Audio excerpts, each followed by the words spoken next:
Once again, practice is so important in helping you answer these questions.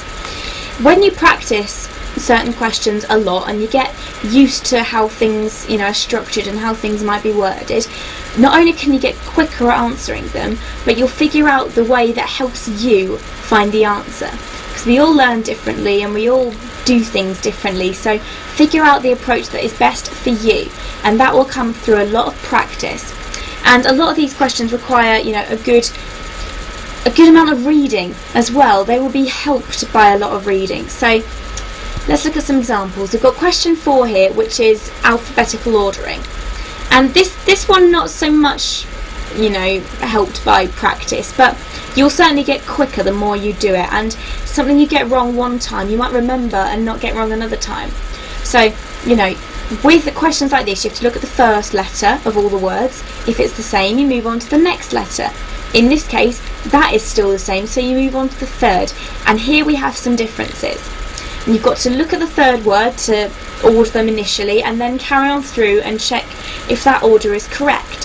So practice it and you will get so much quicker at recognising what needs to go where.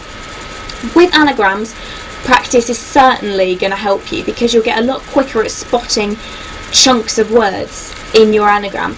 I always do the circle trick, where I write out the letters of the anagram out in a circle, and you can find combinations of letters jump out at you a lot quicker if you do it that way. So find the way that suits you and practice, and you'll get so much quicker. With the missing word question, we've got here question 14. Again, this one might come from reading more than the other two will, because current, which is the answer you need rent to add to cur to make current, it's not a common word. It's not one that you know instantly, when you're a child. So knowledge of that word will come from a lot of reading, paying attention to conversation, and you'll remember it so you can use it in questions like this. So try reading a lot and try and increase the amount of words that you know and are aware of and that you're familiar with, and that will make answering questions like this a lot easier. So basically, practice.